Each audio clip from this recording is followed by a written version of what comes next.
Have honesty, willingness, and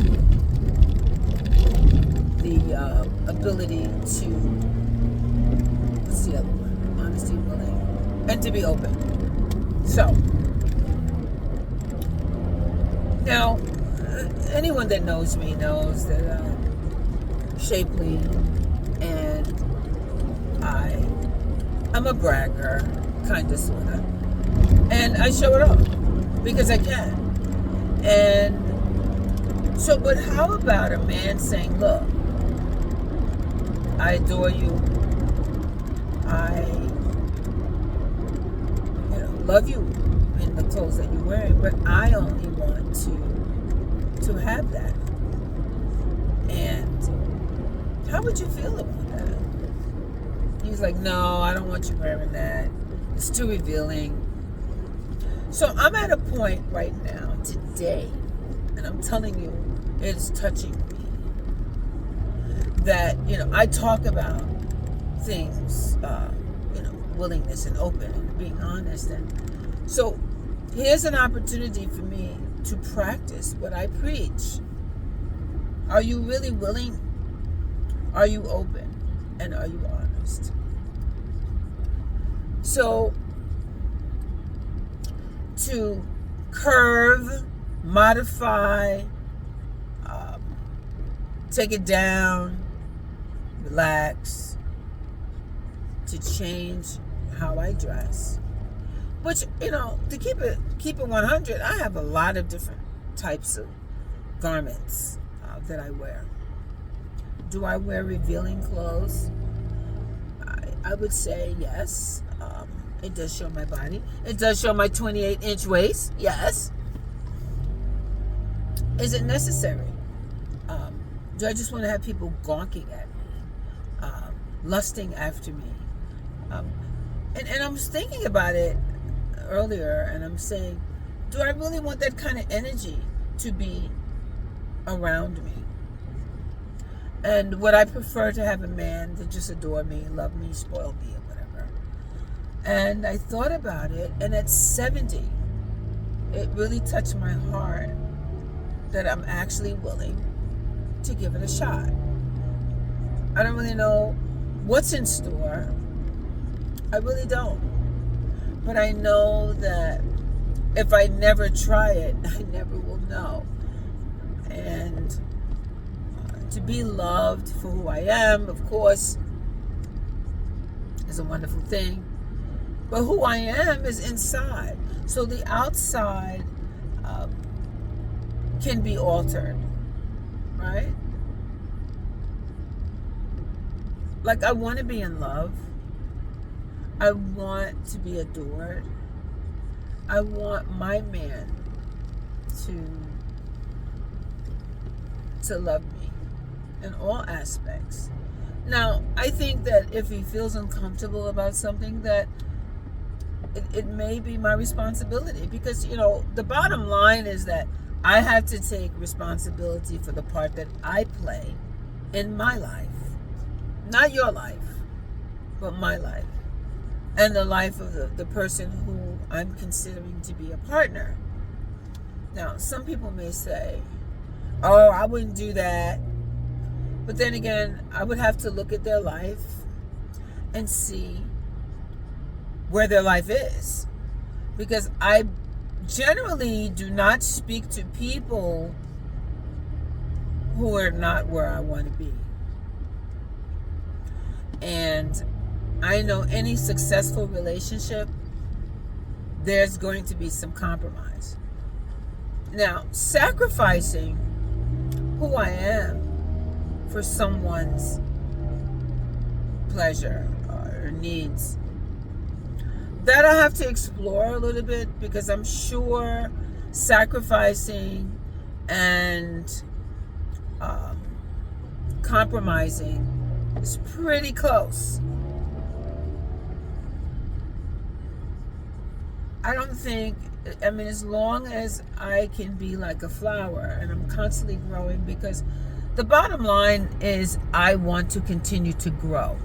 And how can I grow as a person and just stay in this little bubble that I've created myself. But when I look back at it, it's actually a defense mechanism that I use to protect myself from heartbreak, from being ridiculed and being judged and all of that. And I made a decision that I want to be loved. So I make this decision that I want to be loved. What am I willing to do to be loved? So I was telling someone, well, there are certain designers that, when I model, that they want me to wear their clothing. And sometimes the clothing could be more revealing than other clothes. Will I wear a bathing suit? Well, I don't know. And I said, well, if they're paying me, it would depend how much they're paying me, whether I make the decision to wear it. And so someone says, well, oh, so you'll be paid. They can pay you to do something. Well, to a certain extent. I mean, if I'm in a field where they gonna give me the clothes to wear, and I said, okay, I'm here for it, then I have to reconsider what it is that I'm wearing. And that's a really big, I think it's really big to, at being 70, I have been modeling since I've been, I would say 16. And I never really considered that someone may not want me to do it, or they may not want me to wear certain clothing. Most of the designers that I've modeled for, their clothes were absolutely phenomenal. It was never nothing, but you just never know. And being 70, they probably wouldn't put me in something so obscene, right? So because I'm edgy, because I do consider myself edgy, they may dare to do it, right? Or I may be dared to do it. That's big for me. Although I am open, because, okay, so my life has taken me to where it is right now. Not a bad place, but I don't have a man. I'm not in a relationship. And I'm healthy. Why shouldn't I be in a relationship? Why shouldn't I have someone in my life that cares about me and wants the best for me? Now, I can see replacing, I'm not into substituting one for another. I'm into replacing it, which means it's just as good, if not better, right? That's what I'm about. So, I look at the big picture and I say, okay, what am I being offered here? Back in the day, they had dowries, I got 40 cows, I'm going to give you 20 for my daughter. I have this amount of money. I'm going to give you this, or whatever. So what? So I said, well, does the person have their own business? Okay. Can I implement myself into that business and make that business better? Right? Can I make the house better? Can we get a bigger house? Can I get a better car? Can I get to go shopping and get the clothes that he likes me to wear? Right? So I'm saying, if this person is going to be my life, because in 10 years I'm going to be 80, and another 10 years I'm going to be 90, and so on and so on.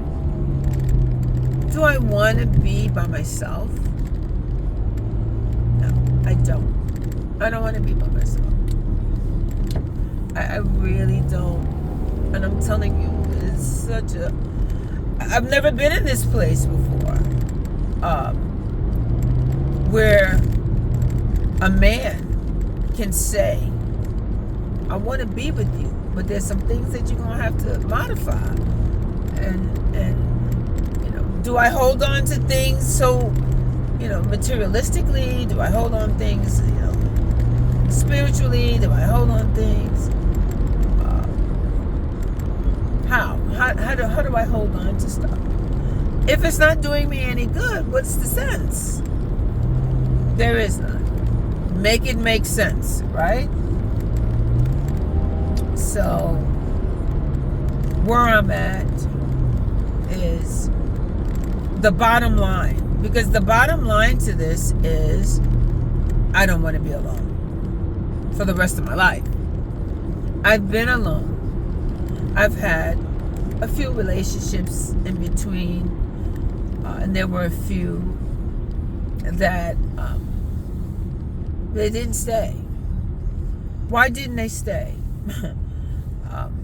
Well, first of all, my mouth is nasty. I have a nasty mouth, and I also say what the heck I want. And so then if you have a man in your life that's a leader, I think a leader, would be a tougher man.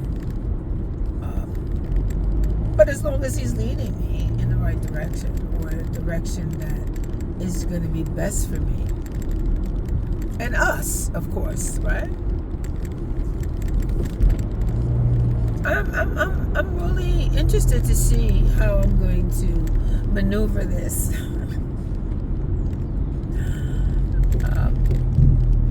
I would like to see how it plays out in real life, because the fact of the matter is,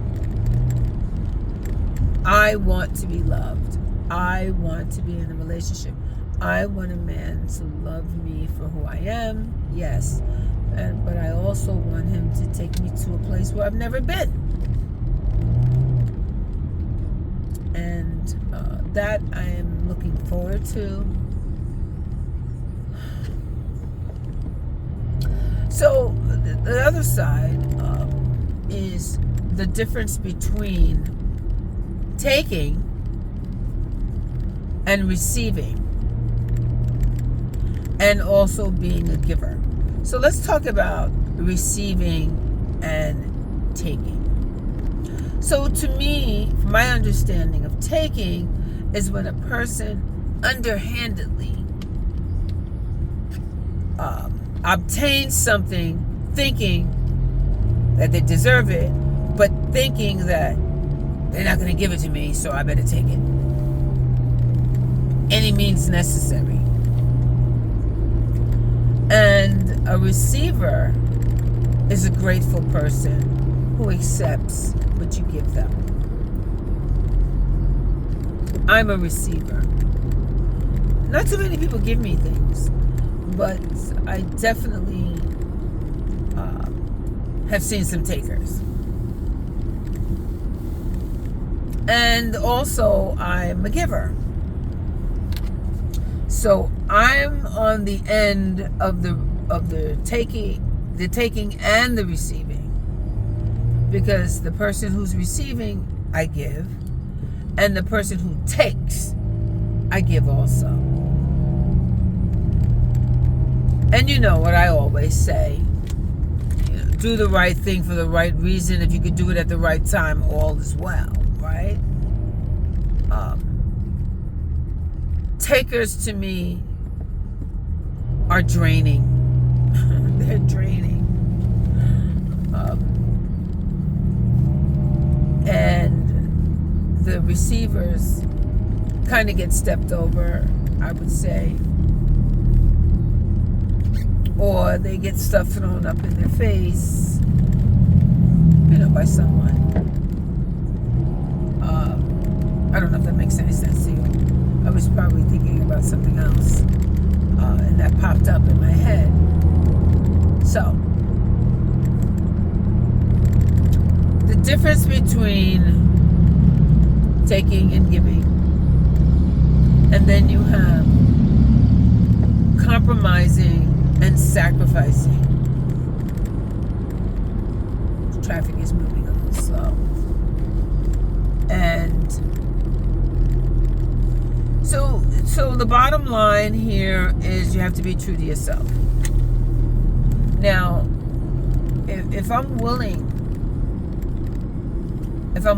to give it a shot, that says a lot of where I'm at in my life and how things can change. I'm all about change. Keeping things the same, yes, it's comfortable, but is it good enough? Is it fast enough? Is it functional, right? So this is a decision that is made when you're faced with something that you have to make a decision on.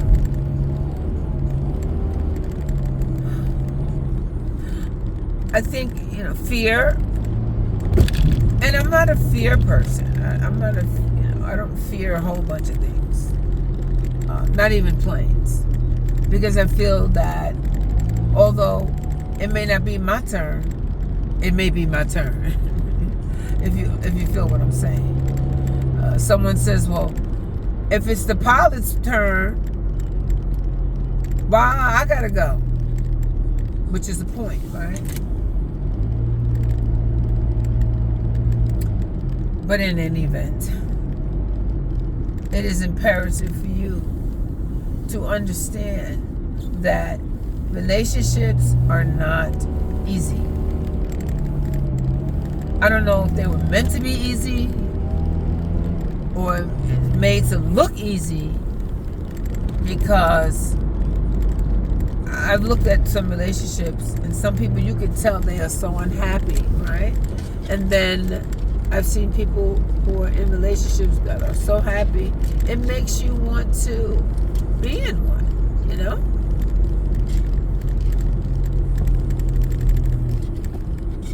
It makes you want to be in one. And I want to be in one. I want to be in one. I want to be in a healthy, strong relationship, partnership with someone that I know that they have my back, and I know that they're going to be with me until our last breath. I think it's a wonderful thing, and I think it's even more wonderful when you realize that this is what you want. Like, you don't really know what it's going to take. You don't know. Like, I don't even know when I got to this point exactly. But I know today I'm here. Did I ever think about it before? No. Never. Never have I thought of doing anything other than just continue doing me. And not caring what anyone says. So, but how about in a relationship, we are a reflection of each other? So that means that they would have to make some changes too. If we're throwing it out like that, right? If we're putting it out on the table, then yeah, there's some things that person is going to have to change that maybe I don't like, right? I like everything. There's not a lot of things I don't like.